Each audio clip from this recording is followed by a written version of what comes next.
গর্ভে বাচ্চা থাকা অবস্থায় যদি মা মারা যায় তাহলে করণীয় কি, সেখানে কি করবে? গত কিছুদিন আগে কুমিল্লা থেকে এক ভাই আমাকে প্রশ্ন করেছেন, হুজুর ইমার্জেন্সি মাসালা, আপনি উত্তর দেন, আমরা লাশ নিয়ে দাঁড়িয়ে আছি। আমি বললাম কি ভাই, কি হয়েছে? তিনি বলছেন, আমরা হসপিটালে নিয়ে গিয়েছিলাম এক অন্তঃসত্ত্বা মাকে, সেখানে নেওয়ার পরে একটু পরেই ডেলিভারি হওয়ার কথা, ডাক্তার ভুলে কি ইঞ্জেকশন দিয়েছে, তার কারণে 1 মিনিটের মাথায় অন্তঃসত্ত্বা মা সে মুহূর্তের মধ্যেই দুনিয়া থেকে চলে গিয়েছে, বিদায় হয়ে গিয়েছে। এখন তার ভিতরে বাচ্চা আছে, এখন কি করণীয়, আমরা কি করতে পারি হুজুর উত্তর দেন। আমি মুহূর্তের মধ্যে থমকে গেলাম, কারণ এমন প্রশ্ন আমার জীবনে আমি কোনোদিন শুনি নাই। এই জন্য আমি এটা জাতির উদ্দেশ্যে আলোচনা করে দিচ্ছি আজকের আলোচনায়। অবশ্যই আমাদের আলোচনা যারা শুনছেন, আদ-দাল্লু আলাল খায়রি কাফাইলিহি, এই হাদিসের ইস্তেদলালে আপনারা এটাকে শেয়ার করে দিবেন বেশি বেশি, যাতে করে গোটা জাতি জানতে পারে। কারণ একটি মাসালা, আপনি আমল করেন অথবা না করেন, আপনি শিখলেন, বিশ্বনবী বলছেন নফল নামাজ পড়লে যে পরিমাণ সওয়াব, সেই পরিমাণ সওয়াব আল্লাহ পাক তোমার আমল নামায় দিয়ে দিবে।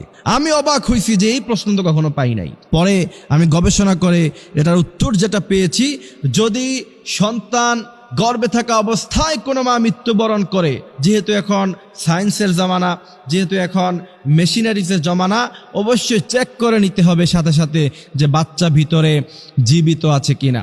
সাধারণত বাচ্চা, মা মারা গেলে বাচ্চা সাধারণত সাথে সাথে মরে যাবে। তারপরেও যদি কোনো কারণ আল্লাহ পাক তার হায়াত রাখে, সে যদি বেঁচে থাকে, অবশ্যই অপারেশনের মাধ্যমে বাচ্চাকে বের করে আনতে হবে, অবশ্যই এটা করতে হবে। আর যদি না হয় তাহলে কি করবেন? আমাকে প্রশ্ন করা হচ্ছে, হুজুর বাচ্চা যদি ভিতরে মারা যায় তাহলে কি তাকে আলাদা বের করে আলাদা জানাজা দিব, নাকি একসাথে দিয়ে ফেলবো? এখানে হচ্ছে মূলত মাসালা। যদি আপনি চেক করার পরে দেখেন যে না, বাচ্চাও দুনিয়া থেকে চলে গেছে, তাহলে অবশ্যই আপনি মায়ের পেটকে চিরাফারা করে, ইসলাম এটাকে সাপোর্ট করে না। মৃত্যুর পরে পোস্টমর্টম যেটা করা হয় বর্তমানে, যদি একান্ত কোনো প্রয়োজন না পড়ে, সাধারণ কোনো কারণে পোস্টমর্টম করা ইসলাম এটাকে জায়েজ করে নাই। যদি দেখেন যে বাচ্চাও ভিতরে মারা গেছে, মাও মারা গেছে, এমত অবস্থায় অবশ্যই দুইজনকে একসাথে জানাজা দিয়ে একই কবরে তাদেরকে দাফন করে দিতে হবে, বাচ্চা সেখান থেকে বের করা যাবে না। এই জন্য প্রিয় ভাইরা আমার, দুনিয়া নিয়ে এত আয়োজন, এত কিছু, অথচ একটু আগেই সেই বাবা জানতেন না, সেই স্বামী জানতেন না যে সে খুশিতে ছিল যে একটু পরে আমার সন্তান আসবে, আমি মানুষকে মিষ্টি খাওয়াবো, মিষ্টির টাকাটাও পকেটে এখনো পর্যন্ত আছে। কিন্তু 1 মিনিটের ব্যবধানে আল্লাহ কি করে দিলেন, তার সন্তানও নাই, তার প্রিয়তমা স্ত্রী, যার সাথে এত কাল এত সময় সে কাটিয়েছে, কত আলাপ, কত খুনছুটি, যা আমার মেয়ে হলে এই নাম রাখবো, ছেলে হলে এই নাম রাখবো, কত আলাপ আলোচনা, কত কিছু, কত গল্প, কিন্তু কোথায় গেল?